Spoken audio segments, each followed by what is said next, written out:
अस्सलामु अलैकुम वरहमतुल्लाहि वबरकातुहू। आज हम आपके साथ एक ऐसी हदीस शेयर करने वाले हैं जिसे अगर हम समझ लें और उस पर अमल कर लें तो हमारी पूरी ज़िंदगी बदल सकती है। क्या आप जानते हैं कि सिर्फ जुम्मे के दिन कुछ आसान से अमल करने से हमारे पूरे एक हफ्ते के गुनाह माफ़ हो सकते हैं? जी हाँ, ये कोई मुश्किल इबादत नहीं है बल्कि बहुत आसान अमल है, लेकिन हम अक्सर इसकी अहमियत को नहीं समझते। हज़रत सलमान फ़ारसी रज़ी अल्लाहु अन्हु से रिवायत है कि नबी करीम सल्लल्लाहु अलैहि वसल्लम ने फरमाया कि जो शख्स जुम्मे के दिन गुस्ल करे, अपनी इस्तिताअत के मुताबिक पाकी हासिल करे, तेल लगाए और खुशबू लगाए, फिर अपने घर से नमाज जुम्बा के लिए निकले और दो आदमियों के बीच ना घुसे, फिर जितनी नमाज उसके लिए लिखी गई है वो अदा करे और जब इमाम खुतबा दे तो खामोश रहे, तो उसके इस जुम्मे से दूसरे जुम्मे तक के गुनाह माफ़ कर दिए जाते हैं। ज़रा गौर करें, कितनी बड़ी खुशखबरी है। हम रोज़ाना गुनाह करते हैं, छोटे बड़े, जानबूझकर या अनजाने में, लेकिन अल्लाह ताला हमें हर जुम्मे एक सुनहरा मौका देता है कि हम अपने गुनाहों को माफ़ करवा लें। सबसे पहले इस हदीस में जो बात आती है वो है गुस्ल करना।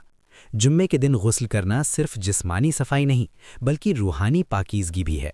जब इंसान पाक होकर अल्लाह के घर जाता है तो उसका दिल भी साफ़ होता है और उसकी इबादत में खुशू पैदा होता है।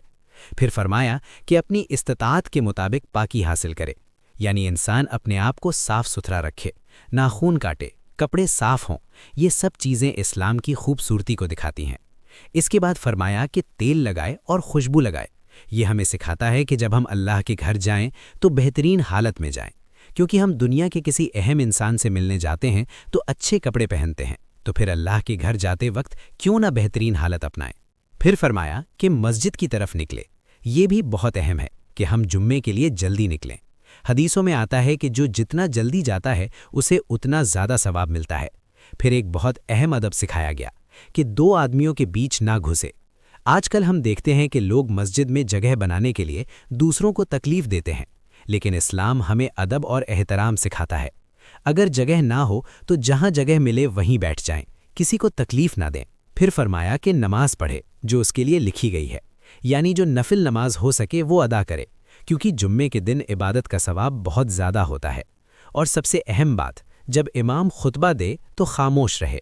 यहाँ हमें ख़ास तौर पर ध्यान देना चाहिए, क्योंकि बहुत से लोग खुतबा के दौरान बातें करते हैं, मोबाइल चलाते हैं या ध्यान नहीं देते। हालांकि नबी सल्लल्लाहु अलैहि वसल्लम ने फरमाया कि अगर तुमने किसी से कहा चुप रहो तो तुमने भी बेकार काम किया। ज़रा सोचें, हम मस्जिद में आते हैं, इतनी मेहनत करते हैं, लेकिन अगर हम खुतबा के दौरान बात करें तो हम अपना सवाब खुद ख़त्म कर देते हैं। अब आते हैं इस हदीस के सबसे खूबसूरत हिस्से की तरफ कि उसके एक जुम्मे से दूसरे जुम्मे तक के गुनाह माफ़ कर दिए जाते हैं। ये कितनी बड़ी रहमत है अल्लाह की।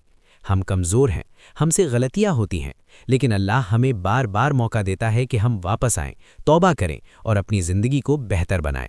जुम्मे का दिन सिर्फ एक नमाज नहीं बल्कि एक पूरी ट्रेनिंग है। ये हमें सफाई सिखाता है, अदब सिखाता है, वक्त की पाबंदी सिखाता है और सबसे बढ़कर अल्लाह से रिश्ता मजबूत करता है। आज हमें खुद से एक सवाल करना चाहिए, क्या हम सच में जुम्मे को उसी तरह अदा करते हैं जैसा नबी सल्लल्लाहु अलैहि वसल्लम ने सिखाया, या हम सिर्फ एक रस्म के तौर पर मस्जिद जाते हैं? आइए आज से नियत करें कि हम हर जुम्मे को सही तरीके से अदा करेंगे।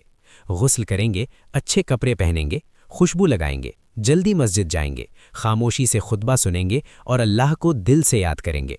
यकीन मानिए, अगर हमने ये आदत बना ली तो हमारी ज़िंदगी में सुकून भी आएगा, बरकत भी आएगी और सबसे बढ़कर अल्लाह की रज़ा हासिल होगी।